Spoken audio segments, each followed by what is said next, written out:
Good evening, all of you. Sir Pawan sir and his team will initiate the session. So I am keeping my mic off. Pawan sir, please take over. Yes, sir. Pai, Okay, sir, sir. you can start now. Okay, sir. Thank you, sir. A very good evening to one and all. I am Mr. Sorry. A very good evening to one and all. I am Mr. Balasaheb Kale, Assistant Professor, Department of Chemistry. Extend you a very warm welcome on behalf of Sri Venkatesh Arts, Commerce and Science College, Devulgaraja, who has gathered all of us for the role model interaction with senior scientists on understanding the universe with scientific temper, organized by Department of Chemistry, Sri Venkatesh College, Devulgaraja. So, on this occasion, I welcome our principal, Honorable Dr. D.V. Gore sir, as the president of this program, and I request sir to please join this program.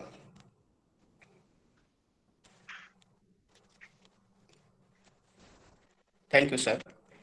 Thank you. Thank you. I also welcome today's chief guest, Honorable Santosh Takle sir, Scientific Officer, Bhabha Atomic Research Center, Mumbai, and I request sir to please join this program.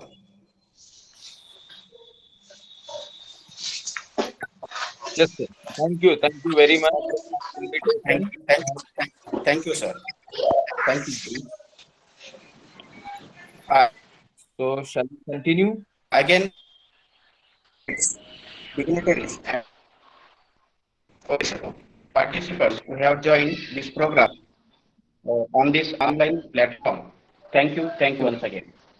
To proceed to this program, I would like to request Mr. P.M. Madan sir to introduce today's chief guest, Honorable Santosh Takle sir. Thank you, sir. PM Madan. So, good evening to all the participants. It's my privilege to introduce our today's speaker. I feel elated to introduce him to everyone today. After all, he is a living inspiration to all the young ones and for us. I welcome our speaker, Honorable Santosh Takle sir. He is a senior scientific officer at Baba Atomic Research Center, Mumbai. He has done BTech in mechanical engineer and advanced studies in nuclear engineering at BARC, Mumbai. He has also obtained many certifications in the field of welding, non-destructive testing, which includes IW, International Welding Engineer, ISNT Level 3, ultrasonic testing, ASNT2, ED current testing, dye penetrating testing, visual inspection, and magnetic particle testing. He has 24 years of professional and academic experience. He has delivered more than 26,650 lectures addressing around 9 lakh students, teachers, and general people, and all the lectures were free of cost. He has delivered these lectures at 1030 locations in 295 districts of all the states and union territories. The whole intention of his selfless efforts is to inoculate innovative thinking in students, integrate nation with rational thinking, and protect and conserve the natural resources on humanitarian ground.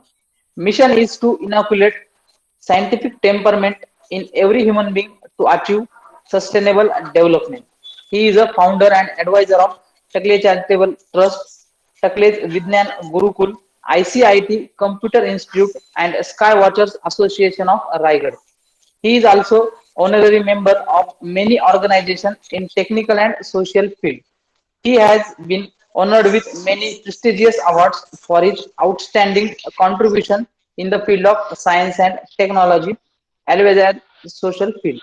He has done the many social works. The list is very large, so due to the time, I cannot explain here. So all the details are given in the WhatsApp group also. So I welcome once again Santosh Takle sir for his talk on understanding the universe with scientific temper. So I am sure all the students and the participants will be get some knowledge which is the new for them from this lecture. So I will once again welcome on the behalf of college and department. So Santosh Takle, sir, to deliver his lecture. Thank you. Thank you very much, Pawan sir and team, including Sir, the senior management. 1 minute, sir. 1 minute. Thank you, Professor Kadam, sir. So today we have great personality among us. So let's towards the technical part of this program to know more about the universe and astronomy science. So I would like to request Honorable Santosh Takle, sir, to share some knowledge about the universe and astronomy science. Honorable Santosh Takle, sir. Thank you, sir. Thank you. Thank you very much. Okay. Now, one kind request that really speaking, these webinars, which are online seminars, are helping us to save a lot of time, money, energy, traveling cost, and so many other parts, including safety and security, which actually not available during traveling, and so many other related activities. So we should take advantage. Your college, with initiative from Pawan sir and his senior team members, they have invited me, though you need to be thankful, but personally I feel elated and happy and thankful to all of you, because at least being around 80-85 present student, this discipline is quite what you can say, encouraging. So let's not waste time in these formalities. Let's get into the presentation. I'll present my screen, and Pawan sir, in case it is not visible, you can just put switch on your mic. Nobody else will switch on his mic. Pawan sir will switch on, and in case he has any issue, then he will tell it to me. Okay. So now I am going for the presentation. I hope presentation is visible. In case it is not visible, Pawan sir will prompt me. But it's visible. I Yes, know sir. that. Yes, sir. It is visible. Yes. Yes. So today's topic, which I'm going to cover for 55 to 60 minutes, already 5 minutes we have used for the introductory session. So I will be using now 55 minutes only. Pawan sir has already instructed me that, sir, please speak in Marathi, Hindi, so that students will understand things better. And obviously, such important, valuable comments or information to me is very important, because in this particular session, understanding the concept which I want to elaborate is more important than emphasizing on using English or some foreign language. So let's turn to Marathi mixed with Hindi and English. आजचा आपला विषय आहे astronomy, म्हणजे खगोल विज्ञान, universe म्हणजे आणि हे सगळं आपण जाणून घेणार आहोत वैज्ञानिक दृष्टिकोनातून. आता विज्ञानाशी जोडलेला हा शब्द आहे वैज्ञानिक दृष्टिकोन. आपण विज्ञानाच्या 21व्या शतकात वावरतोय, त्यामुळे वैज्ञानिक दृष्टिकोन वास्तविक पाहता सगळ्यांमध्ये असायला हवा, पण बहुतांश तो नसतो. याला कारण की प्रत्येक ठिकाणी तुम्हाला तर्क, लॉजिक वापरावाच लागतो असं नाही. प्रत्येक वेळी कुठलीही गोष्ट आत्मसात करून घेण्यासाठी किंवा तिचा स्वार्थी फायदा उठवण्यासाठी आपल्याला तिच्या मागे वैज्ञानिक अधिष्ठान म्हणा किंवा अगदी मोरल व्हॅल्यूज सुद्धा लागतातच असं नाही. सो आजचं पूर्ण भाषण और बोलणं हे विश्वनिर्मितीपासून विश्वाचा पसारा समजून घेण्यामध्ये वैज्ञानिक दृष्टिकोन वापरणे आणि त्यातून तुमची एक वैचारिक बैठक निर्माण करणे, की ज्या योगे तुम्हाला तुमच्या करिअरच्या बाबतीत, तुमच्या प्रोफेशनल लाईफच्या बाबतीत आणि एकंदर तुमच्या आयुष्याच्या बाबतीत कुठेतरी योग्य असं मार्गदर्शन होईल, की ज्यामुळे तुम्ही कुठेतरी गैरसमजुतीच्या मायाजालात भटकणार नाही. Let us see how I am going to do this. As I'm talking about the 21st century and the technological achievements of the human being, तर आपल्या समोर एक चित्र आहे, त्याचं एक मूर्तिमंत उदाहरण, ज्याला आपण म्हणतो स्पेस शटल सिस्टम. जर मी तुम्हाला सगळ्यांना म्हटलं की माईक ऑन करणे अलाउड नाहीये म्हणून चॅट बॉक्स मध्ये ह्या स्पेस शटल सिस्टमचं वजन लिहा, तर उपस्थित 85 पैकी 10% सुद्धा योग्य उत्तर लिहू शकतील की नाही याची खात्री नाही. पण हे काही तुमच्या बुद्धिमत्ता कमी असण्याचं प्रतीक नाहीये. हे याला कारण आहे की आपल्या अभ्यासामध्ये हे सर्व कुठेच विचारलं जात नाही, त्यामुळे मुलं शक्यतो अभ्यासाच्या बाहेर शक्यतो डोकावत नसल्याने त्यांना हे माहिती नसतं. अशी बरीचशी मुलं असतात की ती अभ्यासात पण डोकावत नाही, त्याच्या अभ्यासापुरतं डोकावणारी सुद्धा उपयुक्त मुलं आहेत. Sorry, don't switch on mic, put in chat box whatever you want to से.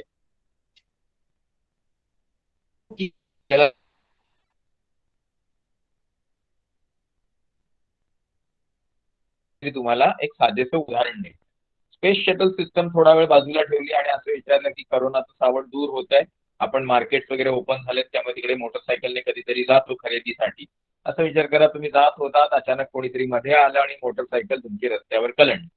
आता ती मोटरसायकल त्या घाबरलेल्या अवस्थेमध्ये आपण एका हाताने की दोन हाताने रस्त्यावर परत उभी करतो का? Little bit difficult activity because motorcycle weighs around 100 to 250 350 kg depending on the pocket and money you are ready to spare. म्हणजे पैसे किती आहेत अकाउंटमध्ये त्याच्याशी डायरेक्टली प्रपोर्शनल तुमच्या मोटरसायकलची किंमत आणि वजन असतं. तर एक 100-200 किलोची मोटरसायकल जर आपल्याला घाबरलेल्या अवस्थेत आपल्या शारीरिक ताकदीने उचलता येत नाही, तर स्पेस शटलचं वजन फक्त यासाठीच विचारलं होतं. स्पेस शटलचं अंदाजे वजन 20 ते 25 ते 30 लाख किलो असतं. आणि जर मी म्हटलं की हे वजन आकाशात जातं, काहीतरी आर्टिफिशियल सॅटेलाइट लॉन्च करतं किंवा मॅन्ड मिशन करतं, त्याच्याने आपला टीव्ही चालतो, मोबाईल चालतो, हवामान खात्याचा अंदाज व्यक्त होतो, कुठेतरी सर्जिकल स्ट्राईक साठी सुद्धा आपल्या मिलिटरीला तो मदत करतो. हे सगळं करण्यासाठी स्पेस शटलचे लॉन्चिंग ही प्रक्रिया म्हणजे 20 ते 25 लाख किलो आकाशात प्रक्षेपित करण्याची प्रक्रिया आपल्या शारीरिक ताकदीचं प्रतीक आहे की आपल्या बौद्धिक क्षमतेचं प्रतीक? इथे मात्र तुम्ही चूक करणार नाही. You all know that this is direct representation of man's continuous efforts to evolve and develop his mental ability, and that is why during 21st century and 20th century we did lot of technological achievements which are really miraculous in nature. म्हणजे खऱ्या अर्थाने कोणालाही चमत्कार वाटेल अशा भौतिक जगातल्या अनेक गोष्टी आपण केल्या.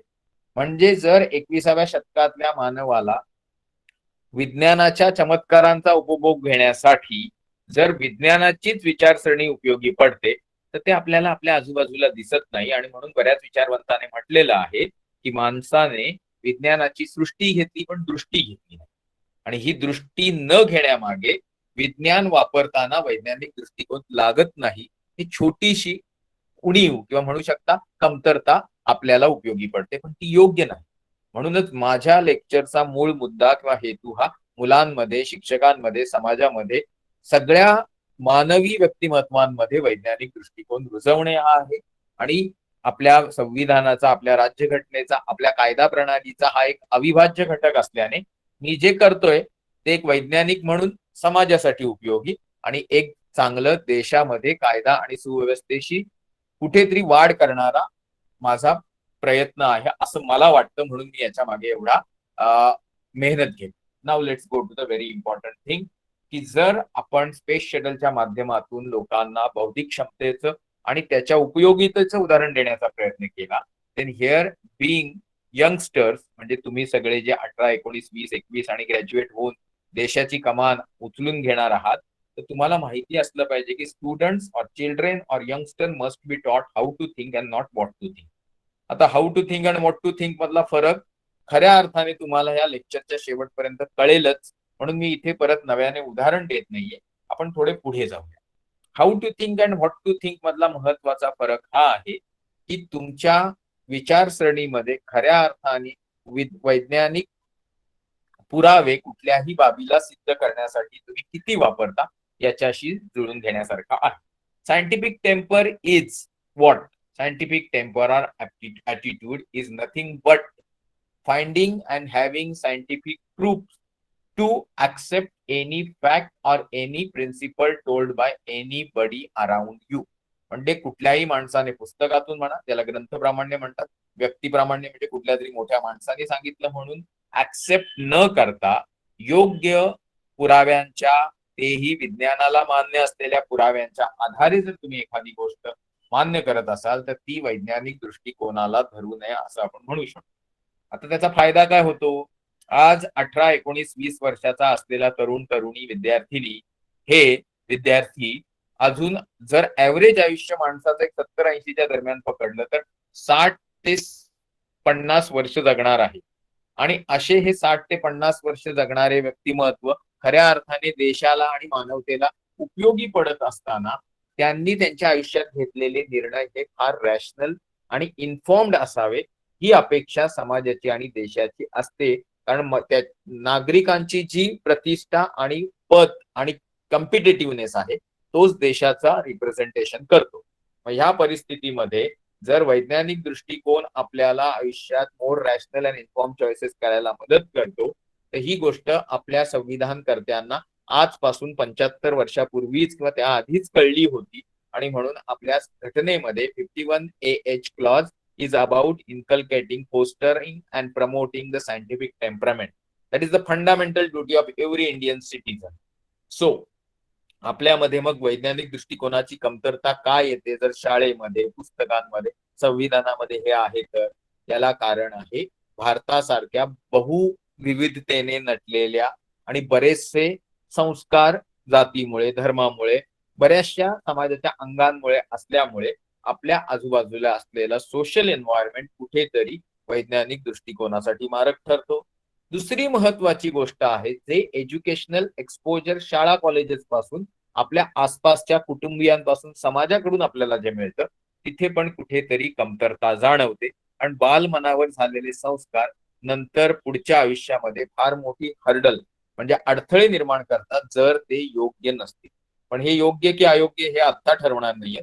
जेव्हा आपण लेक्चरचा उत्तरार्ध कव्हर करू तेव्हा कदाचित तुम्हाला कळेल की मी जे बोलतोय ते टोटली चुकीचं नाही.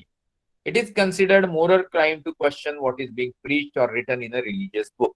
आता जे मी वाचलं ते तुमच्या समोर आहे आणि त्याची सत्यता पटण्यासाठी तुम्ही कधीही कुठलाही टीव्ही चॅनल किंवा वेबसिरीज चालू करा आणि तुम्हाला सहज कळेल की ज्या प्रकारच्या गोष्टींवर काथ्याकूट केला जातो त्याचा समाजाच्या, देशाच्या प्रगतीसाठी विशेष उपयोग नसतो.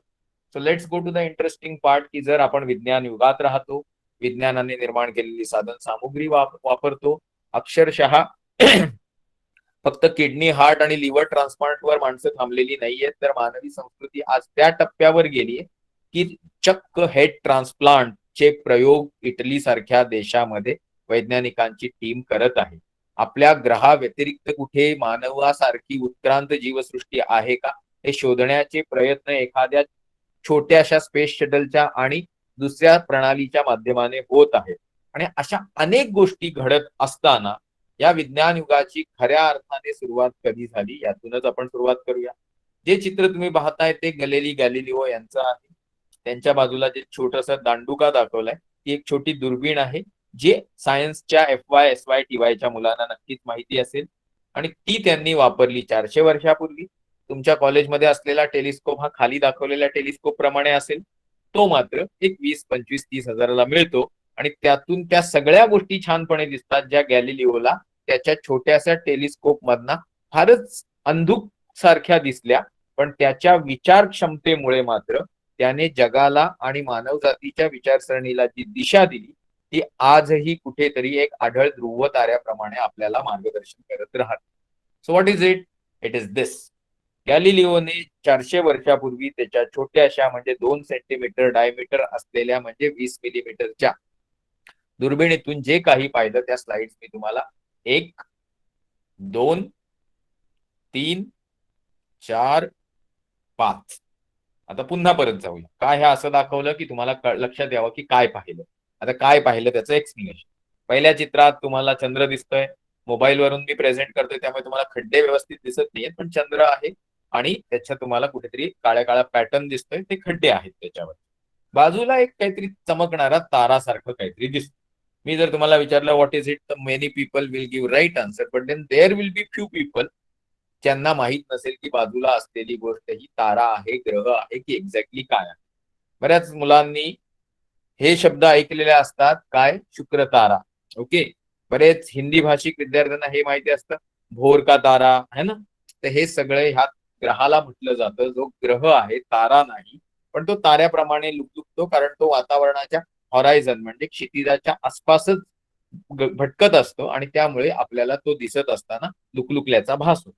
आता याच्या विशेष कारण मीमांसेमध्ये आपण जाणार नाहीये. तुमची जिज्ञासा जितकीही जागृत झाली असेल ती आपण प्रश्नोत्तरांमध्ये किंवा व्हॉट्सअपच्या माध्यमाने शमवण्याचा प्रयत्न करू. आता आपण पुढच्या स्लाइडला जातोय की जर गॅलिलिओने चंद्राची कला बघत असताना त्याला चंद्रावरचे खड्डे सुद्धा दिसले, तर आता इथे मी काहीतरी कला दाखवल्यात आणि त्या कशाच्या आहेत असा जर प्रश्न विचारला तर तुमच्या तोंडून परत कदाचित चंद्र हेच उत्तर येईल. पण ह्या कला तिथे आधी दाखवलेल्या शुक्र ग्रहाच्या आहेत. म्हणजे शुक्रला पण कला असतात, बुधला पण कला असतात आणि त्या 400 वर्षापूर्वी कोणीतरी छोट्याशा दुर्बिणीतून पाहिल्या होत्या, हे समजणं आणि माहिती असणं हा एक नाही म्हटला तरी तुमचा अभ्यासाविषयी तुम्हाला किती नॉलेज आहे हे माहिती करून किंवा हे चेक करण्याचा एक साधन ठरू शकतो. पुढे तुम्हाला गुरु या ग्रहावर 4 छोटे डॉट्स दाखवलेत. Those are the natural satellites of Jupiter called Io, Europa, Ganymede and Callisto. आता आपण थोडे पुढे जाऊया. इथे शनी ग्रहाचं कडं दाखवलंय, ते सुद्धा गॅलिलिओने 400 वर्षापूर्वी बघितलं होतं. भले त्याला कळलं नव्हतं की एक्झॅक्टली ते प्रकरण काय. त्याचप्रमाणे गॅलिलिओने सूर्यावरचे हे जे डाग आहेत तेही पाहिले होते. ते कमी टेम्परेचर आणि मॅग्नेटिक फील्डच्या इरप्शनमुळे होतात. या सगळ्या गोष्टींसोबत कोपर्निकसने त्याच्या आधी 10-20 वर्ष आधी मांडलेला सूर्यकेंद्री सिद्धांत गॅलिलिओने स्वतः सिद्ध करून दाखवला. आणि अशा अनेक गोष्टी केल्यानंतर सुद्धा गॅलिलिओला 400 वर्षापूर्वी कुठल्याही प्रकारचा अवॉर्ड मिळाला नाही. उलट त्याच्या या सगळ्या सायंटिफिक डिस्कव्हरीचा परिणाम हा झाला की त्याला अक्षरशः अज्ञातवासात म्हणजे स्वतःच्या घरातल्या कैदेत 16 वर्ष काढावी लागली, त्यानंतर त्याचा मृत्यू झाला. आता हे सर्व घडत असताना जो विज्ञानाचा, वैज्ञानिक दृष्टिकोनाचा आणि ऑब्झर्वेशनल ऍस्ट्रॉनॉमीचा पाया रचला गेला, त्यामुळे आज सुद्धा गॅलिलिओला आधुनिक विज्ञानातील ऑब्झर्वेशनल ऍस्ट्रॉनॉमीचा जनक म्हटलं जातं.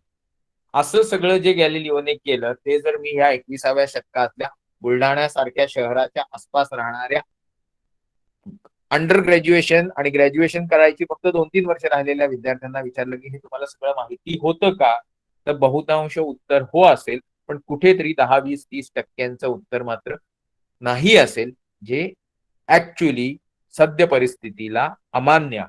आणि मग अशा परिस्थितीत तुम्ही जर ग्रॅज्युएट झालात आणि म्हटलात की शिकून सवरून काही फायदा नाही, नोकऱ्या मिळत नाही, तर त्यामध्ये शिक्षकांची, शाळेची, सरकारची, आमची चूक कमी आहे. चूक तुमची स्वतःची आहे, कारण तुम्हाला कळलेलं नाही की शाळेत कशासाठी जायचं, शिक्षण कशासाठी घ्यायचं आणि एक्झॅक्टली शिक्षण म्हणजे काय. So let us define what is शिक्षण. Education is not the mere process of gathering a knowledge. It's a training of mind to think. Think what? Think in a scientific way, think in an analytical way, think in a practical way. अशा बऱ्याचशा विशेषणांना जोडून शिक्षणाची व्याख्या इतकीच केली जाऊ शकते की फक्त भाराभर ज्ञान मेंदूमध्ये कोंबून 90% काढणे हेच अपेक्षित नाहीये, तर सोबत तुम्हाला तुमच्या मेंदूला विचार करण्याच्या प्रक्रियेसाठी प्रॅक्टिकल ट्रेनिंग द्यावं लागेल. आणि हे जर तुम्ही करत असाल तर तुम्हाला नोकरीचा प्रॉब्लेम कधीच होणार नाही. ही प्रिएम्बल किंवा प्रस्तावना संपून आता आपण आपल्या मूळ मुद्द्याकडे वळूया की विश्वनिर्मितीच्या गूढ रहस्यामध्ये अशा काय गोष्टी लपलेल्या आहेत की ज्यामुळे मानवी समाजामध्ये 21व्या शतकात दिवस रात्र जन्माला आल्यापासून मरेपर्यंत आणि सकाळपासून रात्री झोपेपर्यंत विज्ञान वापरत असताना वैज्ञानिक दृष्टिकोन का दिसत नाही. Let's go with the first slide. Origin of universe. या विश्वाची निर्मिती कधी झाली, तर प्रत्येक धर्मग्रंथांमध्ये तुम्हाला अशा काही अफाट आणि आश्चर्यचकित करणाऱ्या कल्पना सापडतील की आजचा विषय तो नाही. विज्ञानाच्या दृष्टिकोनातून विचारलं तर everybody will answer that big bang explains the origin of universe in a scientific वे.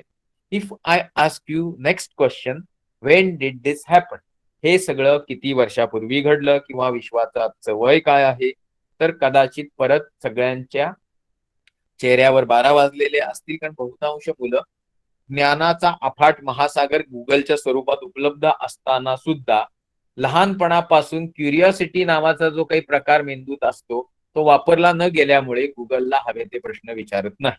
आणि त्यामुळे कुठेतरी या एकंदर नव्या जगाच्या कॉम्पिटेटिव्ह स्पर्धात्मक युगामध्ये मागे राहतात. आणि मग हे झाल्यानंतर मात्र ते दोष दुसऱ्याला देतात, कारण तो मानवी उपजत स्वभाव आहे. तर यातून बाहेर यावं म्हणून आजच्या व्याख्यानामध्ये मी तुम्हाला काही जुजबी माहिती देणार आहे. त्याचा हेतू तुमच्यामध्ये न्यूनगंड निर्माण करणे नाही, तर तुम्हाला हे माहिती करून देणं आहे की एक सुशिक्षित ग्रॅज्युएट माणसं जगाच्या एकंदर पाठीवर, भारतासारख्या देशात तर 3 ते 5% आहे, एकंदर जगामध्ये पण हे प्रमाण काही 50% नाहीये. They will be hardly 10 to 15 to 20%. आणि अशा लोकांच्या लाईनमध्ये जर आपण राहणार आहोत उभे, तर आपल्याला खऱ्या अर्थाने पूर्ण जगासाठी मार्गदर्शक म्हणून आपल्या मागे काय काय पात्रता पाहिजेत त्या आणण्यासाठी प्रयत्नशील असलं पाहिजे. आता मी तुम्हाला जे दाखवतोय चित्र हे दाखवतंय की बाबा विज्ञानाच्या माहितीनुसार अख्खं विश्व ज्यामध्ये सगळं काही आलं ते एका ऊर्जेच्या स्रोतातून काही वर्षापूर्वी तयार झालं. आता समोर दाखवलेला ऊर्जेचा स्रोत आपण जर पकडला, एक टेबला एवढा आहे, एक फुटबॉल एवढा आहे किंवा एक गावा एवढा आहे, तर हे सगळं जरा समजायला कठीण आहे. की जस्ट विचार करा, तुमच्या आजूबाजूला असलेला एक डोंगर जरी उचलून दाबून दाबून टेनिस बॉल एवढा बनवायचा असं मी ठरवलं, तर practically it seems to be impossible. आणि इन ऑन द कॉन्ट्ररी, म्हणजे एक्झॅक्टली उलट पक्षी, मी हे बोलतोय की एक गाव नाही, एक शहर नाही, एक जिल्हा नाही, एक राज्य नाही, एक देश नाही किंवा पृथ्वी नाही, किंवा पृथ्वी ज्या सूर्यमालेत आहे त्यातल्या 8 ग्रह आणि इतर गोष्टी नाही, तर ह्या विश्वामध्ये जे काही फापट पसाऱ्याच्या स्वरूपात आहे ते सगळं एवढ्याशा किंवा अशाच एखाद्या ऊर्जेच्या गोळ्यातून काही वर्षापूर्वी जन्माला आलं. आता तुम्ही म्हणाल this is impossible to believe, but then what is seems to be impossible can be made possible by proper systematic study. आणि हीच मानवाच्या इतिहासाचं ऍक्च्युली सुवर्णाक्षरात लिहून ठेवलं जाऊ शकतं असा आउटकम आहे. आणि मग हे जर तुम्हाला कळत असेल, दुसऱ्या प्रश्नाचं उत्तर आपण घेऊया की हे घडलं काय. आणि त्याचं उत्तर मी तुम्हाला स्क्रीनवर दिलंय. 13.7 और 13.8 बिलियन इयर्स विथ टॉलरन्स और एरर ऑफ 0.8 बिलियन इयर्स. म्हणजे असं पकडा 13.8 अब्ज वर्षापूर्वी किंवा एक अप्रॉक्सिमेटली 14.6 वर्षापूर्वी, अब्ज वर्षापूर्वी विश्वनिर्मिती एका ऊर्जेच्या गोळ्यातून झाली असावी. आता जर 14.6 म्हणा किंवा 13.8 म्हणा किंवा अप्रॉक्सिमेटली 14 अब्ज म्हणजे किती असं जर विचारलं, किंवा 14 अब्ज करण्यासाठी 14 वर किती शून्य द्यायचे, तर बऱ्याच मुलांनी 12वीला मॅथमॅटिक्स असताना सुद्धा हे उत्तर देण्यासाठी कुठेतरी इकडे तिकडे पाहायला सुरुवात केली असते. So it's very clear that whatever we study we don't keep up with that. जे आपण लहानपणापासून ग्रॅज्युएशन पर्यंत शिकलो ते जर आपल्याला पूर्णत्वाने माहीत नसेल, तर जेव्हा आपण रिटर्न परीक्षेसाठी, इंटरव्ह्यूसाठी, नोकरीसाठी जाणार तर आपल्याला त्रास होणार. आणि मग आपण लायक न वाटल्यामुळे जर नोकरी मिळाली नाही तर त्याचा इतरांना दोष देण्यात काही अर्थ नाही. विश्वनिर्मितीची प्रक्रिया जर 14 अब्ज म्हणजे 14 वर 9 शून्य देऊन जो आकडा तयार होईल इतके वर्ष जुनी आहे, तर आपल्याला खरंच या विश्वनिर्मितीच्या प्रक्रियेला समजून घेण्यासाठी एखादी टाइम मशीन घेऊन मागे जाऊन जस्ट छोटस सिंहावलोकन करण्याची गरज आहे, ज्या योगे आपल्याला आपल्या गैरसमजुतीच्या बाबतीत आत्मपरीक्षण करण्यासाठी कुठेतरी एक स्ट्रॉंग फाउंडेशन तयार. So let's get into that. मी आजपासून सुरू करतोय, 14 अब्ज वर्ष मागे जाणार आहे आणि त्यासाठी मी एखादी टाइम मशीन वापरणार आहे.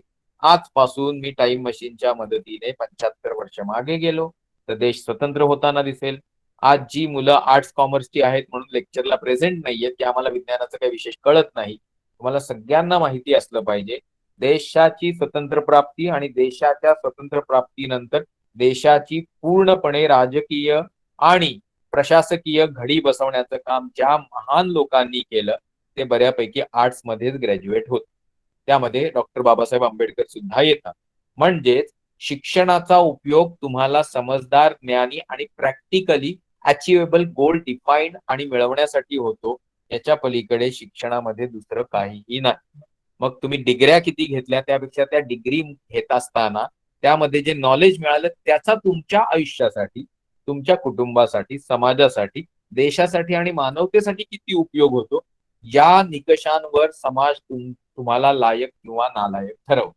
म्हणूनच उगाचच आई वडिलांच्या पैशांनी डिग्र्या घेण्यापेक्षा चांगल्या कॉलेजमध्ये शिस्तबद्ध शिक्षकांचं मार्गदर्शन घेऊन स्वतःला लायक बनवण्याच्या मागे लागा. अजूनही वेळ गेलेली नाही. त्यामुळे जर 75 वर्षापूर्वी आपल्या देशाला घडवणारे इतकी व्यक्तिमत्व होती तर आपल्याला आणखीन मागे गेलो. समजा मी आजपासून 75 नाही तर 175 वर्ष मागे गेलो आणि मी 1848 ला पोहोचलो. तर 1848 ला जर मी गेलो तर ऑनलाईन लेक्चर तर नसतील, ऑफलाईन पण लेक्चर नसतील, कारण फारच कमी शाळा होत्या. पण या शाळांमध्ये विद्यार्थ्यांसोबत विद्यार्थिनी होत्या का? तर महाराष्ट्रीयन लोकांना हे सांगायला लागत नाही की 1848 मध्येच तर खऱ्या अर्थाने स्त्री शिक्षणाची काय म्हणणार ती सुरुवात करण्यासाठी कोणीतरी खूप मेहनत केली. पण ज्या प्रकारे गॅलिलिओला विज्ञान सांगताना त्रास झाला तसं त्या व्यक्तींना समाजात प्रबोधन घडवताना त्रास झाला. आणि जर तुम्ही महाराष्ट्राबाहेर जाऊन विचारलं की भारतात स्त्री शिक्षणाची सुरुवात कोणी, कुठे, कधी केली, तर लोक अशी अशी काही नावं घेतात की आपल्यालाच आपली लाज वाटते की आपल्या लोकांनी आपल्यासाठी बलिदान दिलं, समाजामध्ये बदल आणला आणि आपल्याला फक्त त्यांचं नाव माहित नाही तर त्यांच्या कार्याची माहिती असण्याचा काही संबंधच नाही. तर ज्योतिबा फुले, सावित्रीबाई फुले यांनी नुसतं भारतासाठी नाही किंवा भारतातल्या स्त्रियांसाठी नाही, एकंदर जगासाठी जो आदर्श निर्माण केलाय तो जगात कुठेतरी सुवर्ण अक्षरात लिहिला गेला पाहिजे. पण विकिपीडियावर सुद्धा एडिट सुद्धा तसलं ते एडिट करायला मला लागलं. मग तुम्ही जे नव्या युगाचे विद्यार्थी आहात ते जर हा बदल, महत्वाचा बदल की आपल्या देशाने समाज प्रबोधनासाठी जगामध्ये कुठे कुठे कधी कधी प्रयत्न केले ते जर इतिहासाच्या पानांवर इंटरनेटवर लिहून ठेवलं नाही तर मग लोक म्हणतील की भारतामधल्या लोकांना काही विशेष येत नाही. मग हे तुम्ही करण्यासाठी तुम्हाला टेक्नॉलॉजी सोबत राहावं लागेल.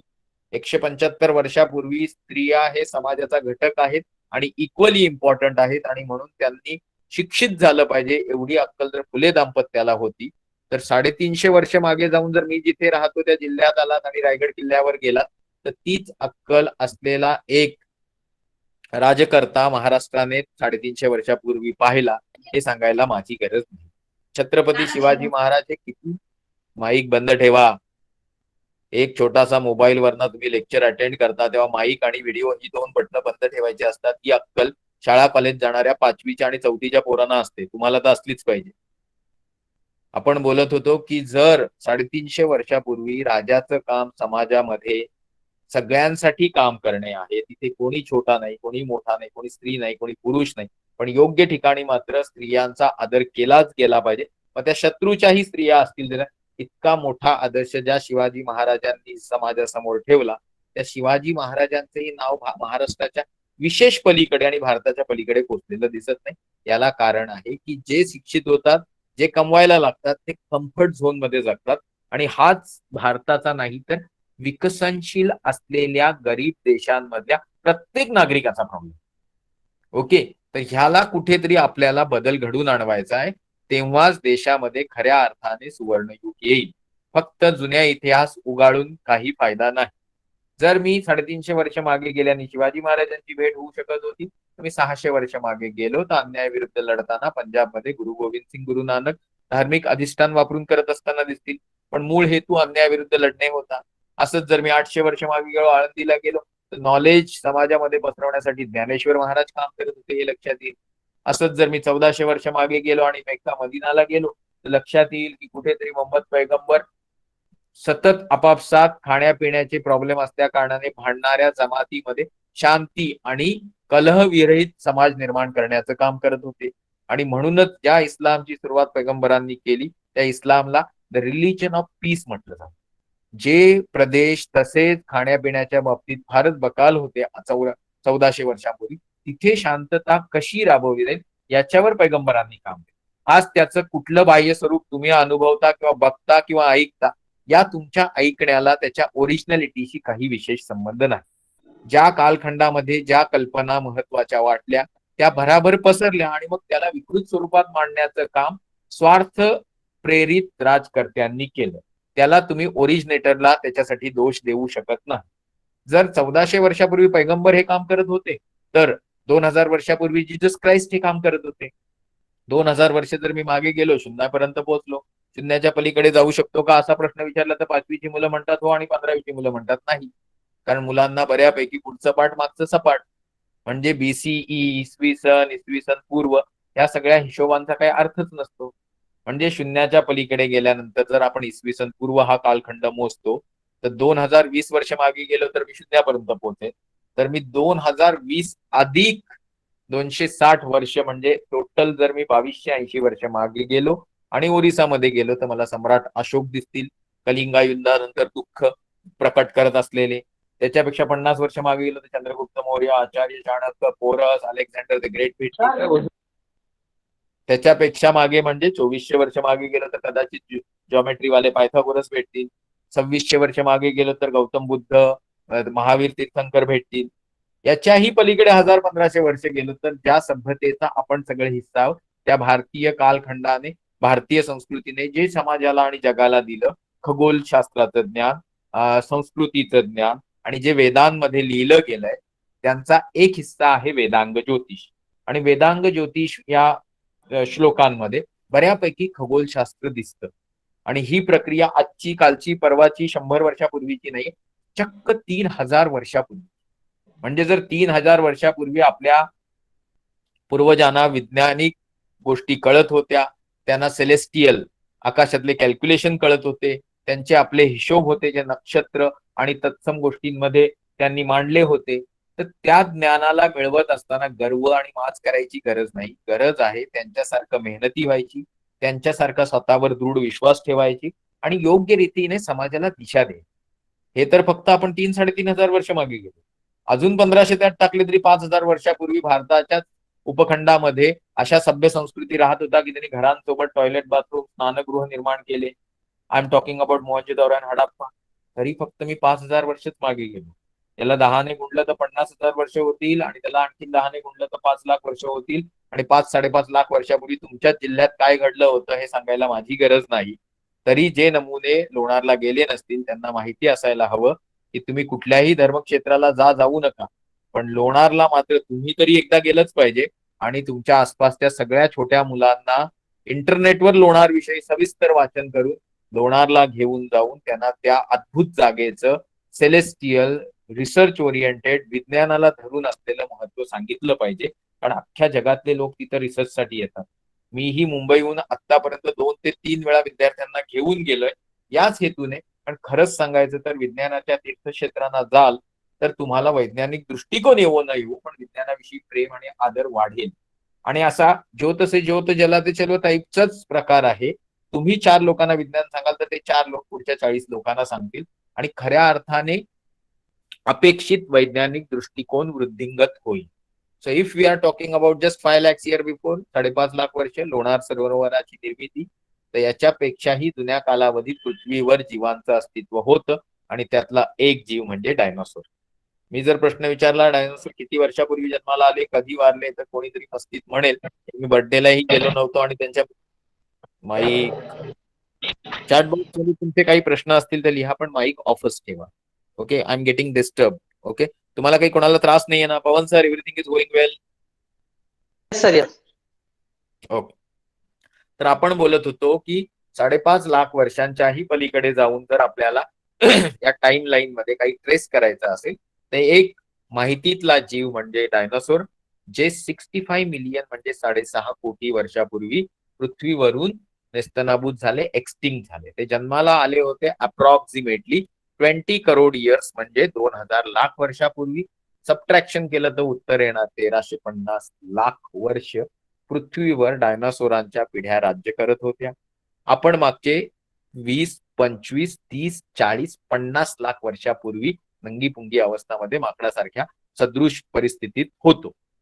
म्हणजे जर 40-50 लाख वर्षात माणसाने इतके मंदिर, मस्जिद, चर्च, गुरुद्वारा बनवले, तर डायनासोरांनी स्वतःचं अस्तित्व 1350 लाख वर्षापर्यंत टिकवण्यासाठी किती मंदिर, किती मस्जिद, किती चर्च, किती गुरुद्वारा, किती बुद्ध विहार बांधले, याच्यावर कधीतरी आपण शांत बसून विचार केला पाहिजे. कारण जिथे जिथे आपण नॅचरल रिसोर्सेस, ऊर्जा आणि वेळ आणि पैसा घालवतो, तो जर योग्य ठिकाणी वापरला गेला तर काही स्वर्ग शोधायची गरज नाही. पृथ्वीवर बऱ्यापैकी चांगला स्वर्ग आहे.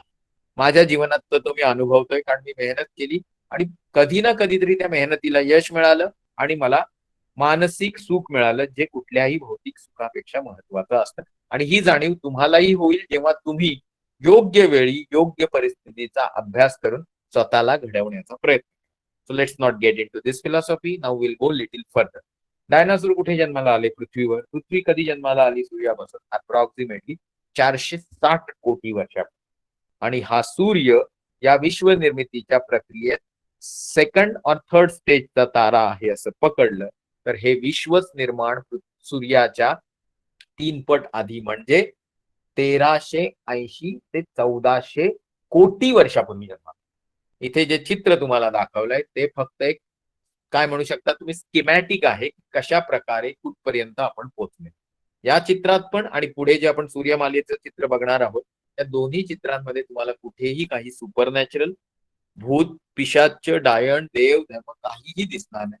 फक्त तुम्हाला दिसेल तो म्हणजे ऊर्जेचा खेळ, जो आपण विज्ञानात शिकतो. आणि म्हणूनच तुम्हाला आर्ट्स मध्ये करिअर करायचं की कॉमर्स मध्ये करिअर करायचं की कुठेही करिअर करायचं, 10वी पर्यंत विज्ञान आणि गणित कंपल्सरी ठेवलं जातं, because it is related to the rational thinking and the actual brain development, जी 25 वर्षापर्यंत मानसिकदृष्ट्या आणि भौतिकदृष्ट्या होत असते. आणि म्हणूनच जर तुम्ही आर्ट्समध्ये सुद्धा करिअर करू इच्छित असाल, तरीही सायन्स मध्ये 12वी पर्यंत पोहोचला असाल, तर you have done something good to you, good to yourself for the future planning. आता याच्यात जाऊया ना. इथे मी सूर्यमालेविषयी बोलतोय. सूर्यमालेविषयी आपल्याला सगळ्यांना माहितीच आहे की सूर्य हा एक प्रचंड वायूचा गोळा आहे. कुठला वायू आहे? तर हायड्रोजन. कशा प्रकारे ऊर्जा निर्माण करतो? तर जर मी एक न्यूक्लिअर सायंटिस्ट आहे म्हणून तुम्ही माझा आदर करता, तर सूर्यावर न्यूक्लिअर फ्युजन नावाची रिॲक्शन होते. मी न्यूक्लिअर सायंटिस्ट म्हणून न्यूक्लिअर फिशन आणि त्याच्याशी रिलेटेड टेक्नॉलॉजीवर काम करतो. पण न्यूक्लिअर फ्युजन ही एक वेगळी प्रक्रिया आहे, ज्याच्यामध्ये दोन हलक्या अणूंचं सम्मिलन होऊन ऊर्जा आणि एक थोडा जड अणू तयार होतो. आता जर इथे, सॉरी माझे मराठी शब्द चुकत असतील तर माफ करा, इथे सांगण्याचा भाग हा की हायड्रोजनचे दोन अणू एकत्र येऊन हेलियम बनतो आणि ऊर्जा निर्माण होते. आपल्या घरात पण ऊर्जेचा एक सोर्स आहे, एलपीजी सिलेंडर. 14-15 किलोचा एलपीजी सिलेंडर घरात जर 3-4 लोक असतील आणि योग्य प्रकारे एलपीजी वापरत असतील, तर 2-3 महिने तो जेवण बनवतो आपण 3 टाइमात. मग जर एलपीजी ज्वलनाच्या प्रक्रियेने ऊर्जा निर्माण करतो, जळताना ऑक्सिडेशनने, तर nuclear fusion is far stronger reaction compare to the combustion. म्हणजे जर न्यूक्लिअर फ्युजन अफाट ऊर्जा निर्माण करू शकते, तर तुम्हाला अंदाजा आहे की सूर्यावर किती इंधन वापरलं जातं? आपण 14 किलोच्या एलपीजीने जर 3 महिने जेवण बनवतो, तर तुम्हाला वाटेल सूर्यावर 1400 किलो वापरलं जात असेल. नाही. सूर्यावर एका सेकंदाला 600 अब्ज किलोग्रॅम हायड्रोजन वापरला जातो. आणि त्यातून निर्माण होणाऱ्या ऊर्जेचा 1 अब्जवा हिस्सा 15 करोड किलोमीटर ट्रॅव्हल करून पृथ्वीपर्यंत पोहोचतो. आणि आज पृथ्वीचा 23.5 डिग्री कललेला असल्या कारणाने त्याचा काही अंश ध्रुवापर्यंत पोहोचतो, तो विषुववृत्तावर थोडा जास्त पोहोचतो. आणि फिजिकल इफेक्ट हा आहे की आपण सगळे जर काश्मीरमध्ये जन्माला आलो असतो तर सफरचंदासारखे गोरे असतो. आपण महाराष्ट्राच्या मधल्या बेल्टमध्ये आहोत तर थोडेफार काळसर गव्हाळ आहोत. मद्रासला वगैरे गेलात तर लोक थोडी आणखीन काळी असतात. वेस्ट इंडिजला गेलात तर म्हणाल की साला जल घे. म्हणजे काय सांगायचं की सूर्याच्या ऊर्जेमध्ये आणि तिचं प्रमाण पृथ्वीपर्यंत पोहोचण्यामध्ये जो अंशतः फरक आहे, तो किती व्हिज्युअल इफेक्ट निर्माण करतो. आणि अशा ह्या अंशतः फरक असलेल्या ऊर्जेचा जर तुम्ही वैज्ञानिक दृष्टिकोन अबाधित ठेवून आणि स्वतःला बौद्धिकदृष्ट्या प्रगत करून जर वापर करणार असाल, तर देशासमोर कधीही ऊर्जेचं संकट येणार नाही. आणि जर एखादा देश ऊर्जेच्या बाबतीत म्हणजे स्वयंपूर्ण असेल, तर तो देश जगामध्ये एक उपयुक्त मॅनपॉवरचा उपयोग करून नंबर 1 व्हायला वेळ लागणार नाही. पण आपली सगळी एनर्जी कुठेतरी लाईन लावण्यात जाते. कोणी मशिदीसमोर उभा आहे, कोणी चर्च समोर उभा आहे, कोणी मंदिरासमोर उभा आहे आणि त्याच्यावर भांडण्यात जाते. मग सकारात्मक काम करण्यासाठी वेळ कुठे आहे? तर हा वेळ तुम्हाला मिळावा म्हणून माझं एक सांगणं आहे की गैरसमज असतील तर ते ठीक आहे, पण ते तुमच्या प्रगतीमध्ये, समाजाच्या प्रगतीमध्ये, देशाच्या प्रगतीमध्ये येता कामा नये. म्हणून लक्षात ठेवा की केल्याने होत आहे रे, आधी केलेची पाहिजे. अभ्यास करणार तर 90% येवो न येवो, पण नॉलेज मिळेल आणि नोकरी मिळेल. त्यासाठी हातामध्ये अंगठ्या किंवा हातामध्ये तावीज किंवा गळ्यामध्ये आणि दंडामध्ये तावीज किंवा टोपी आणि दाढी वाढवायची गरज नाही. आता मी असं का बोलतोय? कारण समोर ज्या कलेच्या निर्मितीचं तुम्हाला मी गुपित सांगितलं, जे 5वीच्या मुलाला सांगितलं जातं त्याच्या भूगोलाच्या किंवा विज्ञानाच्या पुस्तकामध्ये, हे सगळं झाल्यानंतर पण 5वीला शिकवणारे सर पण हातात अंगठी घालतात, दंडाला तावीज बांधतात आणि म्हणतात की याच्याने त्यांचं भाग्य बदलतं. आता मी सांगितलं की असं काही होत नाही, तर कदाचित आपण इतक्या अंतरावर आहोत एकमेकांपासून 400-500 किलोमीटरवर, की माझ्या भावना आणि माझा त्याच्या मागचं तत्वज्ञान तुमच्यापर्यंत पोहोचणार नाही. म्हणून एक उदाहरण देतो, एक अतिशय महान व्यक्तिमत्वाचं, ज्याला आपला देशच नाही तर अगदी अमेरिका सुद्धा युथ आयकॉन मानते. आणि I am talking about Swami Vivekananda. Swami Vivekanandji said, human beings are the architect of their own destiny. माणूस हा त्याच्या भाग्याचा स्वतः निर्माण करता आहे. माहिती मला की मी नुसतं असं डायलॉग मारून उपयोग नाही. मग उदाहरण घेऊ. आजपासून एक 80-90 वर्षापूर्वी तामिळनाडूमध्ये रामेश्वरमच्या आसपास कुठल्या तरी एका लहान मुलाला आपल्या घरच्या विपरीत किंवा सो कॉल्ड वीक फिनान्शियल कंडिशनमुळे अगदी पेपर विकायची परिस्थिती निर्माण झाली. म्हणून त्याने आई वडिलांना दोष दिला नाही. काम करत करत शिक्षण घेतलं, चांगलं शिक्षण घेतलं, उच्च शिक्षण घेतलं आणि त्या उच्च शिक्षणावर आणि स्वतःच्या प्रतिभेवर कॉन्फिडन्स ठेवून तो फायटर प्लेनचा पायलट बनण्यासाठी गेला. पण 8 वॅकन्सी होत्या असं ऐकतात आणि त्यांचा नंबर 9 आला. म्हणून त्यांनी धर्माची मदत घेऊन लगेच आतंकवादी बनले नाही किंवा त्यांनी आत्महत्या करून आई वडिलांना दोष पण दिला. त्यांनी आणखीन मेहनत केली. बाबा नाही फायटर प्लेनचा पायलट बनता आलं, तशाच प्रकारचं काम करणारी एखादी सरकारी यंत्रणा जॉईन करूया, कारण सरकारी नोकऱ्यांचं महत्व जुन्या काळात खूप होतं. सो ही जॉईन डीआरडीओ. डीआरडीओ सारखी गव्हर्नमेंट कंपनी जॉईन केल्यानंतर ते तंगड्यापासून झोपले नाही. त्यांनी दिवस रात्र मेहनत केली आणि त्याच्यामुळे भारताचे मिसाईल मॅन त्यांना संबोधण्यात आलं. ते चीफ सायंटिफिक ऍडवायझर बनले. त्यानंतर ते प्रेसिडेंट ऑफ इंडिया बनले आणि तो त्यांचा साधेपणा अगदी प्रेसिडेंट म्हणून रिटायर झाल्यावर पण त्यांनी टिकून ठेवला. कारण संस्कारांमुळे आलेलं तुमच्यातले गुण तुम्हाला कितीही भौतिक सुख मिळाली तरी निघून जात नाही. म्हणून लहान मुलांवर संस्कार करणे हे आईवडिलांचं कर्तव्य असं मी मानतो. तर अशा या व्यक्तीचं नाव डॉक्टर एपीजे कलाम आहे हे सांगायची गरज नाही. आता एपीजे कलामांना तुम्ही आठवा आणि सांगा की त्यांनी किती वेळा दाढी वाढवली, टोपी घातली, हातावर दंडावर तावीज बांधले किंवा बोटांमध्ये अंगठ्या घातल्या, किंवा त्यांच्यासारख्या धार्मिक माणसाने किती वेळा त्यांच्या धार्मिकतेचं प्रदर्शन मांडलं. नाही, शून्य. आणि ह्या अशा व्यक्तिमत्वाला मानत असताना त्याचा फोटो डोक्यावर घेऊन मिरवायचं की त्यांचे विचार मेंदूत घेऊन देशाला आणि समाजाला आणि मानवतेला उपयोगी ठरायचं, हे तर तरुण तरुणींनी या पिरियडमध्ये ठरवलंच पाहिजे.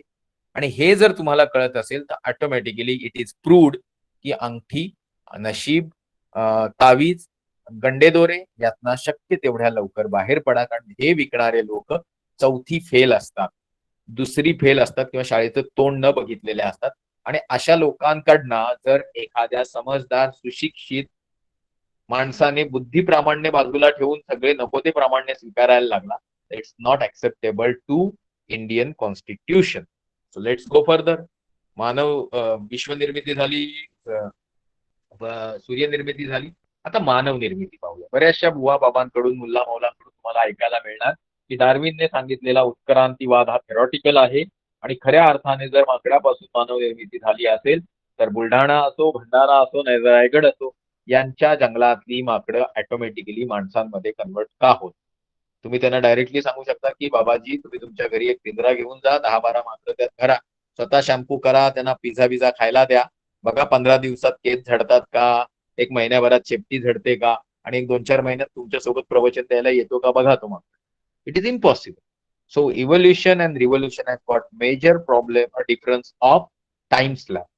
लाख करोड वर्षांमध्ये कुठेतरी जो बदल येतो त्याला उत्क्रांती म्हटलं जातं आणि झटकेपट जे होतं त्याला म्हटलं जातं क्रांती. ही क्रांती कोणीही कुठल्याही चांगल्या कामासाठी जरी केली तर ती शॉर्ट टर्म असते. उत्क्रांती मात्र लॉंग टर्म असते because it's a natural change. आणि म्हणून जर उत्क्रांतीला आधार टेम्परली पकडायचं ठरवलं, माकडं ही मानवाचे पूर्वज माकडांसारखे जीव होते असं पकडलं, माकडांचे पूर्वज कुठेतरी पाठीचा कणा असलेले सरीसृप होते पकडलं, तरीही प्रश्न अनुत्तरित राहतो की सगळ्यात प्रथम जीव कुठून आला? Obvious answer is water. मग पाण्यामधून जर जीव आला तर पाणी कुठून आलं? द ऑब्वियस आन्सर इज बर्फातून. मिटिओर्स वगैरे धूमकेतू जे पृथ्वीवर येऊन आदळत होते त्यातून पाण्याचा साठा पृथ्वीवर पोचला असेल बर्फाच्या माध्यमातून, अशी एक कल्पना किंवा अशी एक सोल्युशन अवेलेबल आहे. पण then the question remains unanswered. पाणी काय आणि बर्फ काय? म्हणजे H2O. हा H आणि O आला कुठून? तर याचं उत्तर ऑब्वियस आहे की बिग बँग मध्ये जर H निर्माण झाला असेल तर त्या बिग बँग मध्ये H निर्माण झाल्यानंतर ग्रॅव्हिटेशनल फॉलमुळे जे तारे तयार झाले त्या ताऱ्यांच्या गर्भामध्ये जी फ्युजन प्रक्रिया म्हणजे न्यूक्लिअर फर्नस चालते, त्या फ्युजन प्रक्रियेच्या सुरुवातीपासून अंतापर्यंत जे बदल घडतात त्याच्यामध्ये पिरियडिक टेबल मधले 118 प्लस इलेमेंट फोर्ज होतात.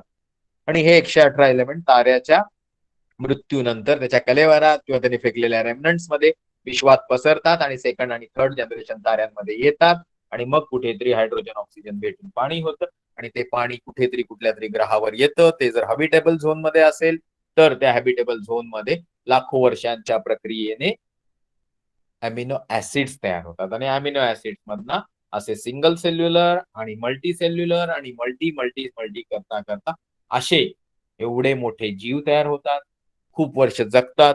पण lack of adaptability and flexibility to the change to live in adverse climatic condition they die because of what? मंदिरात गेले नाही, मशिदीत गेले नाही, चर्च गेले म्हणून नाही, चर्चमध्ये गेले नाही म्हणून नाही, तर फक्त एक नॅचरल क्लॅमिटी, जसं करोना महामारीला जर आपण नॅचरल क्लॅमिटी पकडलं, सुनामीला जर आपण नॅचरल क्लॅमिटी पकडलं, तशाच प्रकारे एखादा मिटिओर जर मोठा मिटिओर पडला तर त्याच्या आसपासचे जीव पूर्णतः एक्सटिंक्ट होऊ शकतात. हेच कदाचित 65 मिलियन इयर्स बिफोर घडलं असावं असा एक अंदाज आहे. म्हणजे डायनॉसॉर एक्सटिंक्ट झाले, मग उत्क्रांतीची प्रक्रिया थांबली का? नाही, कारण ती काही कोणी स्वतःहून वर बसून, खाली बसून, साईडला बसून चालवत नाही. उपरवाला साईडवाला, ही प्रक्रिया नॅचरल असल्या कारणाने ती घडत राहील. कुठेतरी खूप वर्षानंतर एक जीव उत्क्रांत होत होता. त्याच्याकडे डायनासोर प्रमाणे मोठं शरीर नव्हतं, सापाप्रमाणे विष नव्हतं, वाघाप्रमाणे मोठे मोठे पंजे आणि बलवान शरीर नव्हतं, पक्ष्यांप्रमाणे हवेत उडता येत नव्हतं. पण ह्या जीवाकडे एक होतं. तो सतत हालचाल करत होता, सतत काहीतरी शिकण्याचा प्रयत्न करत होता आणि म्हणूनच त्याच्या एका महत्वाच्या अवयवाचा विकास व्हायला लागला.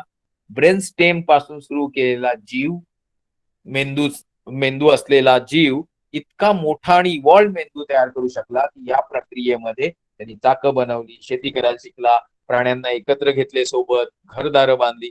5,000 वर्षापूर्वी या संस्कृतीचा, या जीवाचा एक अत्युच्च संस्कृतीमध्ये एक टर्नआउट दिसला. मोहनजोदारो, हरप्पा, बॅबिलियन, मायान संस्कृती, सो मेनी, इजिप्शियन सिव्हिलायझेशन. करत करत 200 वर्षापूर्वी मशिनी बनल्या, 60 वर्षापूर्वी कॉम्प्युटर आणि 30 वर्षापूर्वी ज्या मोबाईलला निर्माण करण्यात आलं, त्या मोबाईलवर बसून 500 किलोमीटर वरना मी तुमच्या सगळ्यांशी संवाद साधतोय आणि आपल्या खिशातून पैसे किती गेले? 0. यापूर्वी 2650 लेक्चर देताना जेव्हा मी 1000-1500 ठिकाणी गेलो, तेव्हा माझ्या खिशातून प्रत्येक फेरीला 1000 रुपयांपासून लाख रुपयांपर्यंत खर्च झाला. मी अगदी अरुणाचलमध्ये पण लेक्चर दिलेत, काश्मीरमध्ये पण दिलेत, अंदमान निकोबारमध्ये पण लेक्चर दिलेत आणि लक्षद्वीपमध्ये पण दिलेत. आणि हे सगळं मी माझ्या खर्चाने करत असताना स्वार्थ एकच होता की जर आपल्या आजूबाजूला शांतता, सभ्यपणा असेल तरच आपल्या जीवनात आनंद असतो. आणि हे मला खूप लवकर कळलं, कारण मी खेडेगावात राहतो आणि खेडेगावात बऱ्याचशा छोट्या छोट्या क्षुल्लक कारणांवरनं लोक भांडत राहतात. तेव्हा कळतं की त्यांना खऱ्या अर्थाने जीवनाचा खरा अर्थच कळलेला. आणि I got it because of my parents, because of my good teacher, and then I felt that I need to tell everybody that learn to adjust and learn to guide the people for the betterment of society. इथे जी pie diagram दाखवली त्यामध्ये एक छोटासा human नावाचा एक टिक्का दाखवलाय बघा. त्याच्यावर लक्ष ठेवा, मी परत करतो आणि तुम्हाला लक्षात येईल की हे चक्र जर 4.5 अब्ज म्हणजे 460 कोटी वर्षांचं आहे, तर त्यामधल्या 25 ते 26 लाख वर्षातच मानवाच्या अस्तित्वाची सुरुवात झालेली दिसते.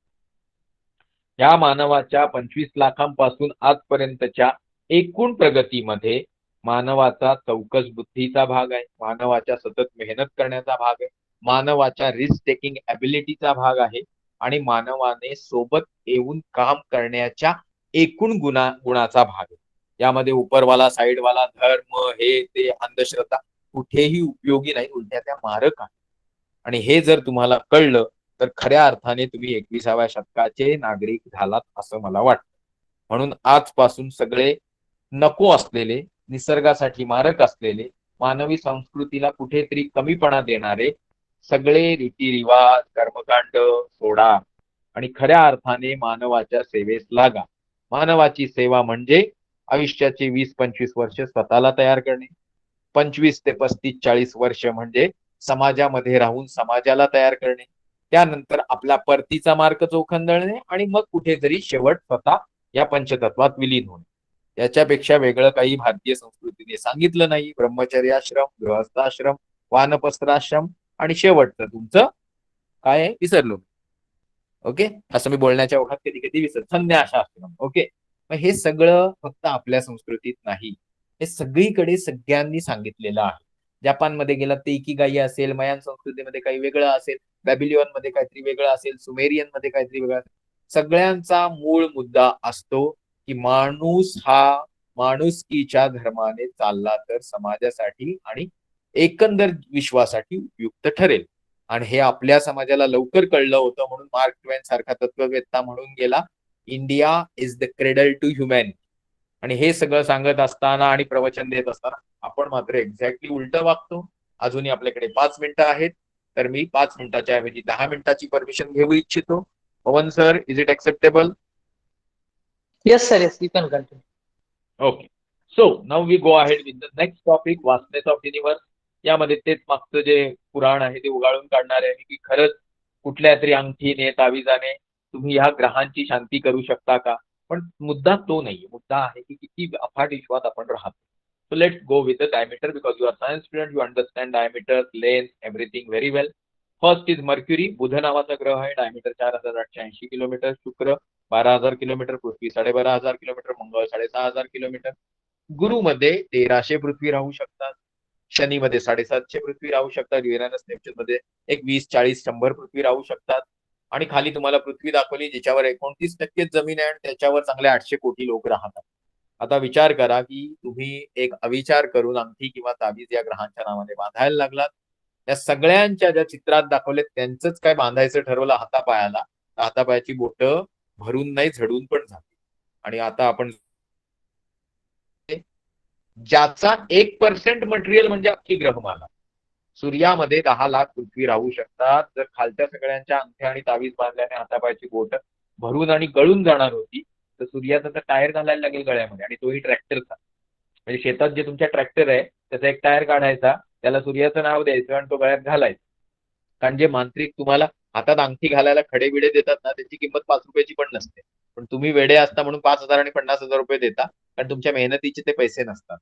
मेहनतीच्या पैशांचा अपव्यय करणारा माणूस मी कधीही कुठेही बघितला नाही.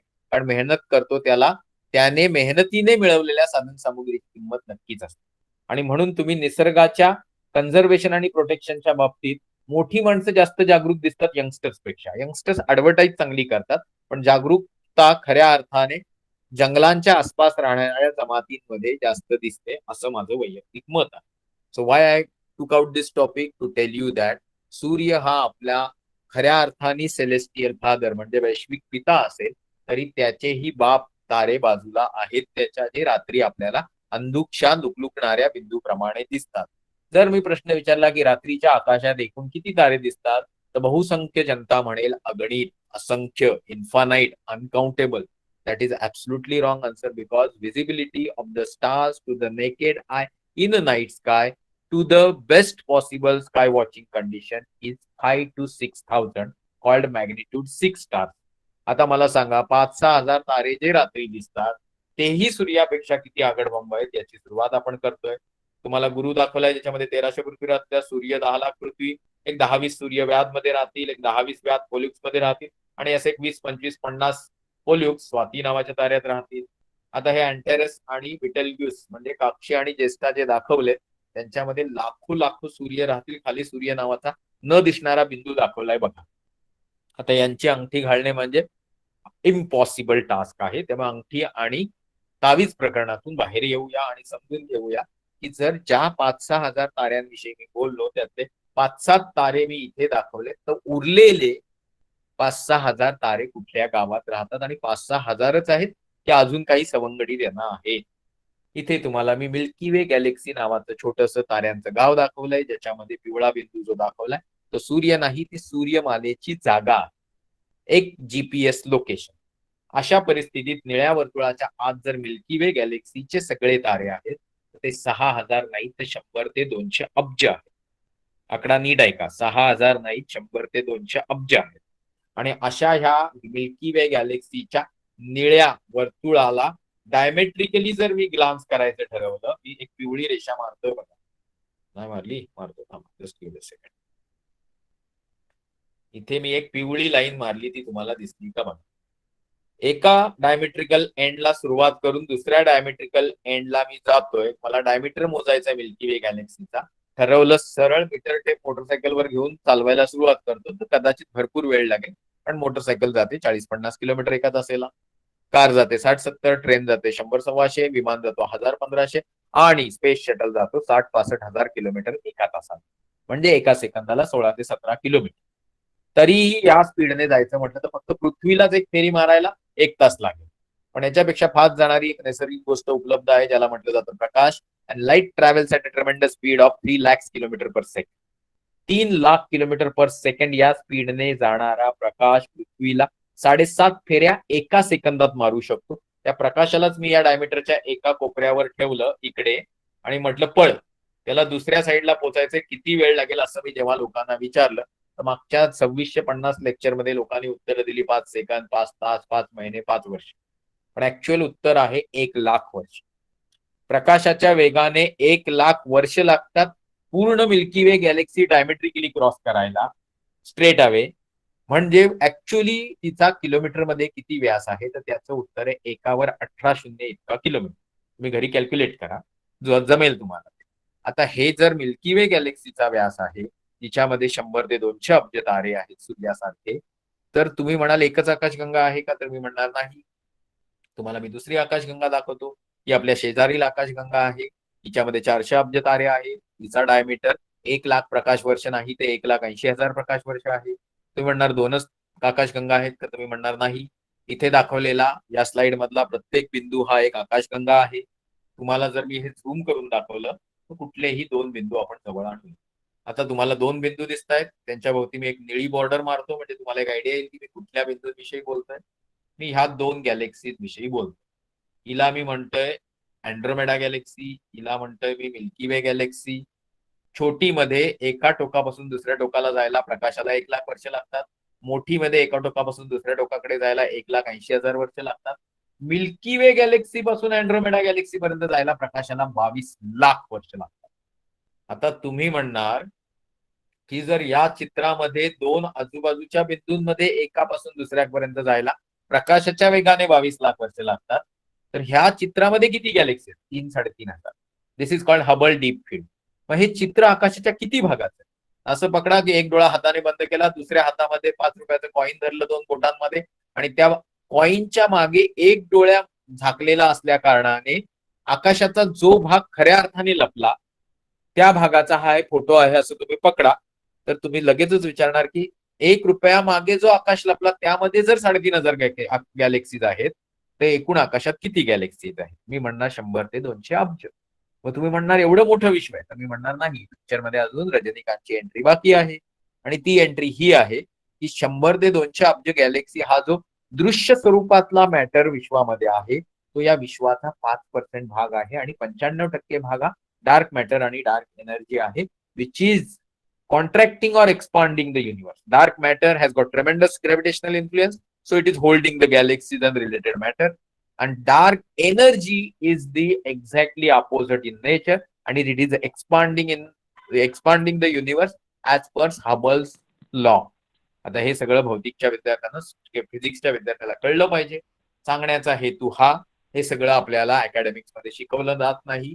त्यामध्ये सरकारचा दोष नाही, कारण जे थोडंफार जुजबी शिकवलं जातं त्याचाही मुलं अभ्यास करत नाही, तर सरकार तुमच्यासाठी करणार तरी किती. पुढे आहे आकाशाच्या बाबतीत बोलायचं झालं तर वर्ष सुद्धा कमी पडेल. म्हणून मागचे 25 वर्ष जेव्हा मी बोलतोय आणि जेव्हा 2500-2600 लेक्चर माझ्या ऑफिस व्यतिरिक्तच्या वेळेत देतो सुट्ट्या काढून, तेव्हा इट इज सेल्फ प्रोपेलिंग. मला स्वतःला हाऊस वाटते, मजा वाटते, म्हणून मी जस्ट 15 मिनिटांपूर्वी दिवसभर काम करून ऑफिसमधनं 1-1.25 तास ट्रॅव्हल करून ड्राईव्ह करून घरी पोहोचलो, आणि तरी लेक्चर एनर्जी मध्ये दिलो, बिकॉज आय लाईक इट. तुम्हालाही तुमच्या आयुष्याचा तुमचा इंटरेस्ट शोधायला हवा, म्हणजे आयुष्य जड जाणार नाही आणि आयुष्याचं प्रमुख टार्गेट पैसा राहणार. ज्या माणसाला त्याची आवडीची गोष्ट त्याच्या कार्यक्षेत्रात करायला मिळते, तो माणूस जगातला सगळ्यात सुखी आणि सगळ्यात जास्त इफिशियंट आउटपुट देणारा असतो. हे आकाशाचा मॅप आहे. इथे तुम्हाला ध्रुव ताऱ्याचं चित्र दाखवलंय. इथे ध्रुव तारा कसं शोधायचा सप्तर्षीच्या माध्यमातून ते दाखवलंय. इथे तुम्हाला मृग नक्षत्र किंवा मृग तारका समूह दाखवलाय. सोबत तो कसा दाखवला जातो वेस्टर्न मायथॉलॉजी मध्ये ते दाखवलंय. मृग तारका समूहातील एक नेब्युला दाखवलाय. तुम्ही म्हणाल मी तुम्हाला का पळवतोय, कारण इथे मी तुम्हाला एक अँड्रोमेडा गॅलेक्सी दाखवली, जी उघड्या डोळ्याने पण दिसते, जी एवढी मोठी आहे आणि आपल्यापासून 25 ते 22 लाख प्रकाश वर्ष दूर आहे. आणि सगळ्यात महत्वाचं, एवढं महत्वाचं प्रॅक्टिकल शिक्षण शाळा कॉलेजमध्ये गुगलवर उपलब्ध असताना मुलं ते योग्य पद्धतीने घेत नाही. आणि म्हणून 17 ते 18% पॉप्युलेशन भारत देशात असताना एकूण जगाचं आपल्या इथलं रिसर्च रेशो म्हणा किंवा आपल्या इथल्या युनिव्हर्सिटीचं रिसर्च मधलं रँकिंग खूप कमी आहे. कारण लोक फक्त स्वार्थ प्रेरित आहेत. पॉलिटिशियनना शिव्या देतात, पण विद्यार्थी पण तर स्वार्थीच आहेत. त्यांना फक्त नोकरी हवी आहे. ते कुठलंही नॉलेज नसताना, मेहनत करायची इच्छा नसताना, आज्ञाधारकपणा नसताना, योग्य संस्कार नसताना, तर ते जरा कठीण आहे. नव्या जगाच्या सगळ्या एक्सपेक्टेशन जुन्या जमान्याला धरूनच आहेत. पण नव्या जमान्याचं नॉलेज आणि कॉम्पिटेटिव्हनेस तुमच्यात हवा. या विषयावर आपण सेपरेटली बोलू. हे तुमच्याच बाजूला असलेल्या लोणार सरोवराचं घेतलेलं चित्र आहे आणि तुमच्या माहितीसाठी की या डिसेंबर महिन्यात 13 ते 14 डिसेंबरच्या आसपास जेमिनाइड मिटिओर शॉवर असतो. तो तुम्ही पाहू शकता. खूप छान उल्का वर्षा दिसतात. काही मार्गदर्शन लागल्यास मला व्हॉट्सअप मेसेज करू शकता, पण कोणीही कधीही मला फोन करायचा नाही. इथे माझा व्हॉट्सअप नंबर आहे. या नंबरवरना ग्रुपवर तुमच्या फीडबॅकसाठी रिक्वेस्ट टाकली जाईल. प्लीज गुगलवर तुम्हाला हे लेक्चर चांगलं वाटलं, खराब वाटलं याचा फीडबॅक द्या. तुमचे खराब सजेशन्स मला महत्वाचे आहेत, कारण त्यानुसार मी माझ्या लेक्चरमध्ये इम्प्रूव्हमेंट करतो. तुमचे चांगले सजेशन मला एन्करेजमेंटच्या साठी उपयोग करतात. प्रत्येक माणसाला कुठेतरी क्रिटिकली कोणीतरी चेक करणारा लागतो, कुठेतरी कोणीतरी पाठीवरून हात फिरवणारा लागतो. मग तुमचं वय वर्ष 100 असेल तरी सुद्धा ते ऍप्लिकेबल आहे, कारण माणसाला कुठेतरी कॅरेट आणि स्टिकचा गेम आवडतो. शिक्षा करणारे शिक्षक चांगले शिक्षक विद्यार्थी घडवतात हे आपल्याला लहानपणापासून माहिती आहे, पण आजकाल शिक्षा करणाऱ्या शिक्षकांना मॅनेजमेंट अप्रूव्ह करत नाही. हा कुठेतरी नव्या जमान्याचा लूपहोल आहे. चाटुगिरी करणाऱ्या शिक्षकांचा सगळीकडे उदय असतो. हे शब्द मला वापरताना वाईट वाटतं, पण हे आहे. तुम्ही असे शिक्षक बनवू नका. शिक्षक हा समाजाला, देशाला, मानवजातीला दिशा देतो.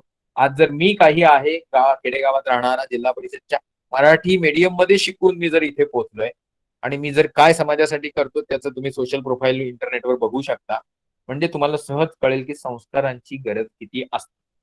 माझ्यावर माझ्या आई वडिलांनी, शिक्षकांनी जे प्रेम आणि संस्कार केले त्याचाच कुठेतरी रिटर्न मी देतोय असं मला वाटतं. तुमच्यासाठी यानंतर मी मरेपर्यंत व्हॉट्सअपवर अवेलेबल आहे.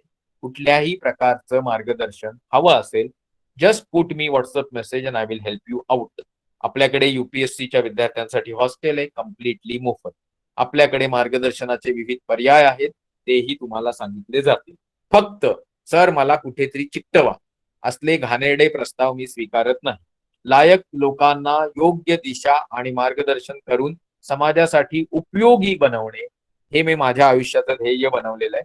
फालतू लोकांची चाटुगिरी घेऊन त्यांना कुठेतरी चिकटवणं हे माझ्या आयुष्यातलं नसलेलं टार्गेट आहे. उलटा मी याच्या पूर्णतः विरोधात आहे. त्यामुळे पवन सर माझ्या संपर्कात होते म्हणून मी हे लेक्चर दिलं. लेक्चरमध्ये तुम्हाला जर काही आवडलं नसेल ते सगळा माझा दोष आहे, त्याची जबाबदारी मी घेतो. काही आवडलं असेल तर मात्र टीम मॅनेजमेंट पवन सरांना एकदा वैयक्तिकपणे थँक्यू बोलायला विसरू नका. मी स्क्रीन प्रेझेंटेशन स्टॉप करतोय. जे लोक व्हॉट्सअप ग्रुपला आहेत त्यांचे प्रश्न व्हॉट्सअप ग्रुपला येऊ द्या. आपण 1 तास ऑलरेडी क्रॉस केलेला आहे. ऑलमोस्ट 100 लोक होते, तसे असायला 250 पाहिजे होती ती रिक्वायरमेंट होती, पण गर्दीपेक्षा दर्दी नेहमीच चांगली. Thank you very much. If you have any questions I would love to answer them. You can give your feedback group जिथे मी लिंक टाकणार आहे गुगलच्या feedback. I expect 100 feedback to be there. Thank you so much. Sir please. Thank you, sir.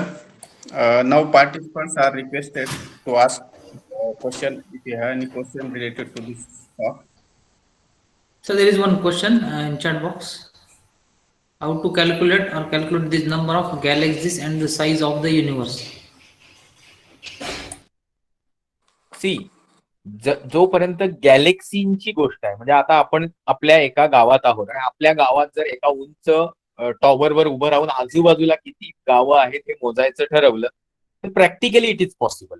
पण हे कशाने होतं? हे प्रकाशाच्या माध्यमाने होतं. याला म्हणतात ऑप्टिकल इमेजिंग. ओके. जेव्हा आपण विश्वाचा अभ्यास करतो तेव्हा it's not the only means available. ऑप्टिकलच्या व्यतिरिक्त म्हणजे प्रकाश प्रारणांना उपयोग करून काही ऑब्झर्व करण्याच्या पलीकडे एक्सरे वापरले जातात, मायक्रोवेव्ह वापरले जातात, अल्ट्राव्हायोलेट रेज वापरले जातात.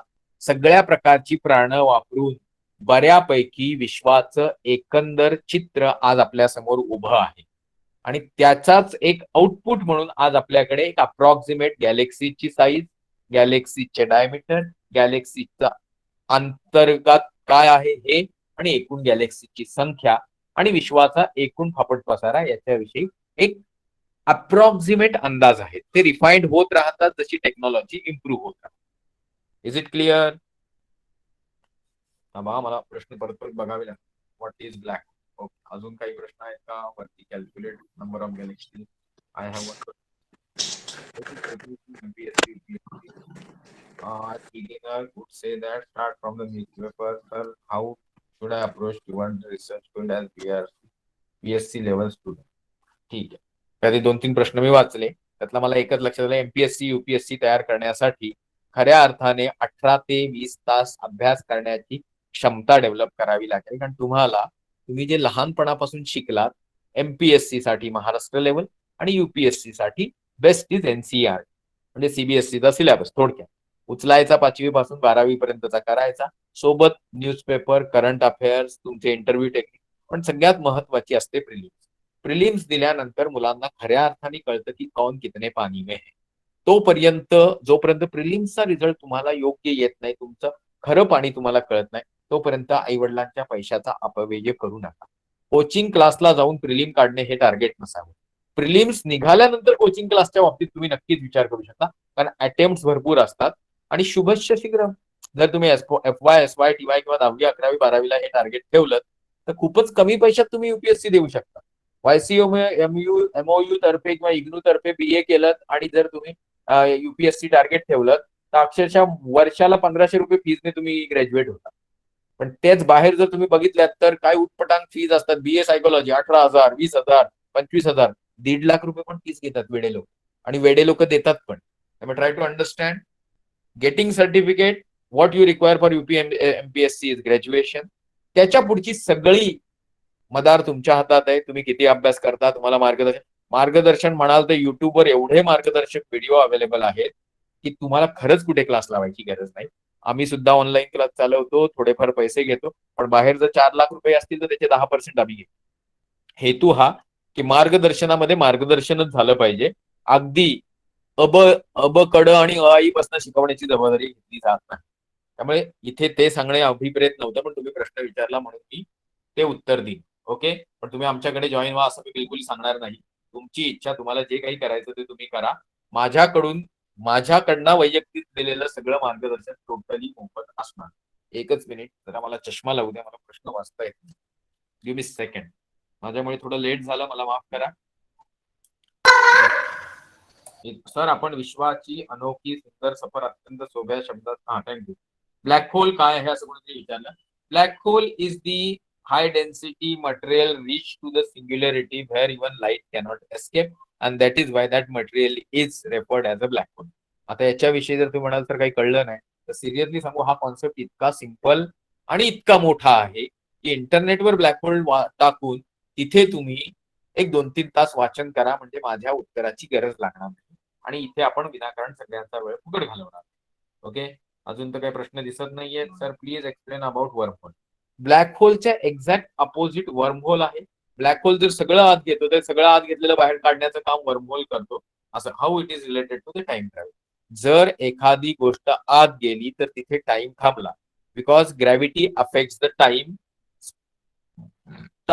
म्हणजे काय ते म्हटलं की time dilates and length contracts, म्हणजे वेळ हळू होतो. हे किती जणांना कळलं मला नाही माहिती. तर हे ग्रॅव्हिटीच्या बाबतीत सत्य आहे. आणि ब्लॅक होलच्या बाबतीत ट्रेमेंडस ग्रॅव्हिटी असते, इन्फानाइट पकडू शकता.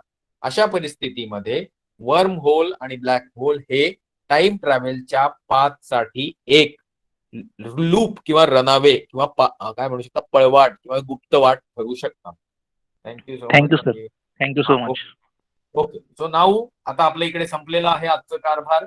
व्हॉट्सअप ग्रुपला तुम्ही सगळे आहात. मी तिथे एक लिंक टाकतोय, तिकडे तुमचे फीडबॅक चांगले वाईट द्या. व्हॉट्सअप ग्रुपवर माझा नंबर मिळणार हवे, तिथे तुम्ही कनेक्टेड राहा. कुठेही पुणे, मुंबईला, दिल्लीला जाऊन, हो माईक बंद करा, युपीएससी माईक बंद ठेवा.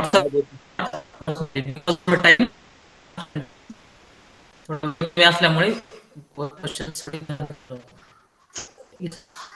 सर तुमचा नेटवर्क वीक आहे. कोण जो बोलतोय त्यांना. पवन सर, आम्हाला तर ऐकायला नाही आलं तुम्ही काय बोललात. मी शेवटची एकच अनाउन्समेंट करू इच्छितो. उर्वरित अभ्यास करण्यासाठी, करस्पॉन्डंट साठी, राहण्यासाठी चांगली जागा हवी आहे. तर मी मुंबईमध्ये हॉस्टेल आहे जे मोफत आहे. Okay. I will stop here. Pavan sir please take the charge. Thank you very much for your kind patient listening. Thank you. Bye bye. Thank you very much, Yes, sir, sir. for your enlightening and insightful talk and the valuable information that you have shared with us. And I am sure that it will definitely help our students in their future. Thank you once again.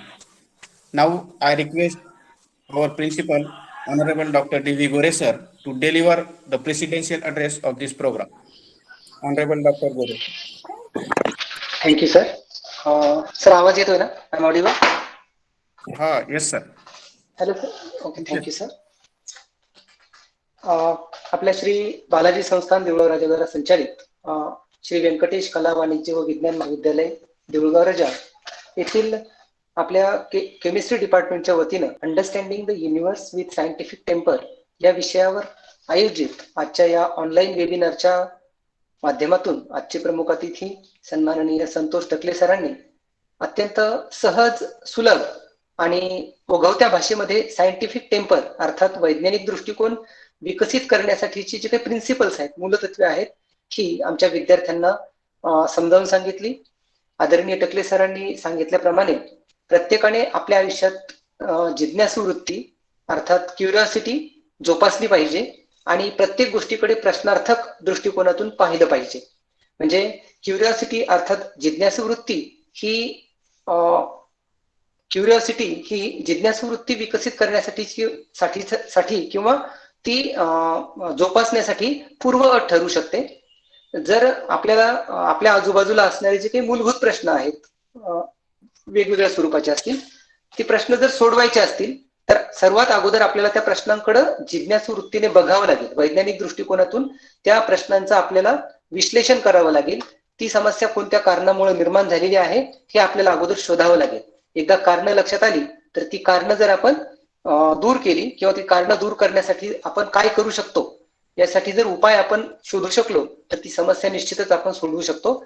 आणि हे सगळं करायचं असेल तर त्यासाठी साहजिकच जी मूलभूत गोष्ट आपल्याला करायची ती म्हणजे आपल्याला वैज्ञानिक दृष्टिकोनातून त्या समस्येचं आकलन झालं पाहिजे, तिचं विश्लेषण करता आलं पाहिजे.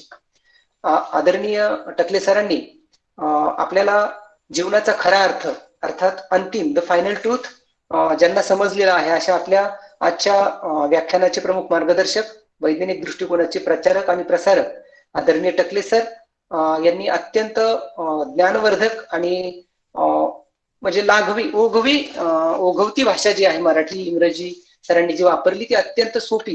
म्हणजे सरांनी त्यांच्या व्याख्यानातून एक खंत व्यक्त केली की कदाचित आर्ट्स आणि कॉमर्सचे विद्यार्थी संख्येनं कमी जॉईन झालेले आहेत. तर मी स्वतः कला शाखेचा अभ्यासक विद्यार्थी आहे असं. आणि सरांनी ज्या पद्धतीनं विश्वाच्या उत्पत्तीपासून तर मानव समाज 21व्या शतकातील आजचा माणूस जो स्वतःला अत्यंत प्रगत समजतो इथपर्यंतचा प्रवास अत्यंत ओघवत्या भाषेत ज्या पद्धतीनं सरांनी समजावून सांगितला तर त्यामुळे माझ्या देखील अनेक ज्या काही संकल्पना आहेत विज्ञानाच्या दृष्टिकोनातून विज्ञानाच्या संदर्भातल्या त्या क्लिअर झालेल्या आहेत. आणि विज्ञानाची खरी गोडी निर्माण करणारा शिक्षक म्हणून मी टकले सरांची ओळख त्यांची म्हणजे माझ्या आयुष्यभरामध्ये मी त्यांचं नाव त्याच अर्थाने मी लक्षात ठेवेन. तर त्याचबरोबर सहभागी झालेल्या या वेबिनारला सहभागी झालेल्या प्रत्येक विद्यार्थ्याला मी आवाहन करतो की आजपासून आपण प्रत्येक गोष्टीकडे वैज्ञानिक दृष्टिकोनातूनच बघायला आजपासून सुरुवात करणार आहोत. आणि त्यासाठी आपण आपल्या भारतीय राज्यघटनेचे शिल्पकार डॉक्टर बाबासाहेब आंबेडकर यांनी सांगितलेला बुद्धिप्रामाण्यवाद आपण आत्मसात करूयात आणि प्रत्येक गोष्टीचं वैज्ञानिक दृष्टिकोनातून विश्लेषण करून आपण जिज्ञासू वृत्तीने ती समस्या सोडवण्यासाठी आपल्या परीने प्रयत्न करण्याचा आपण सर्वजण आजपासून म्हणजे प्रण करूयात असं मी या प्रसंगी आपल्या सर्वांना आवाहन करू इच्छितो. जेणेकरून टकले सरांच्या ही जी काही म्हणजे त्यांचा वैज्ञानिक दृष्टिकोनाचा प्रसार करण्याचं त्यांचं जे काही व्रत आहे ते व्रत खऱ्या अर्थानं आपल्या व्यंकटेश महाविद्यालयात आपण स्वीकारलं असं त्या माध्यमातून मी म्हणू शकेन. शेवटी एक अत्यंत ज्ञानवर्धक आणि म्हणजे खऱ्या अर्थानं विज्ञानाची गोडी निर्माण करणारं व्याख्यान वेबिनारच्या माध्यमातून आयोजित केलं त्याबद्दल मी महाविद्यालयातील केमिस्ट्री विभाग आणि केमिस्ट्री विभागातील त्याच्या विभागाचे प्रमुख कदम सर, त्यांचे सहकारी प्राध्यापक कदम सर, सॉरी काळे सर, बिराडे सर या सर्वांचे मी या प्रसंगी महाविद्यालयाचा प्राचार्य या नात्यानं मनपूर्वक अभिनंदन करतो, त्यांचे आभार देखील व्यक्त करतो आणि विज्ञानाचे वैज्ञानिक दृष्टिकोनाचे प्रचारक प्रसारक असलेले आदरणीय सन्माननीय टकले सर यांचे मी महाविद्यालयाचा प्राचार्य या नात्यानं मनपूर्वक आभार व्यक्त करतो आणि आपली रजा घेतो. धन्यवाद. Thank you sir. Thank you, sir. Thank you very much. Thank you sir. Thank you, sir. So today, Department of Chemistry has organized this such informative program for the students. So for this program, we were with the great personality, Honorable Santosh Takle sir. So my sincere thanks to Dr. Honorable Santosh Takle sir for delivering such an informative session for our students. So my also sincere thanks to our principal, Honorable Dr. D.V. Gore sir, for being a president of this program. I also thank Professor Kadam sir, Dr. Birade sir, and all the participants, our students, for being participated in this program. So thank you once again.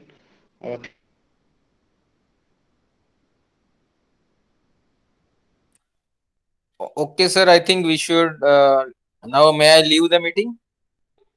Yes, sir. Yes. Thank you, sir. Thank you. Okay. Thank you, sir. Well, Thank you. Thank you so much. Bye bye. Good night. Bye, sir. Good night, sir. Good. Thank you.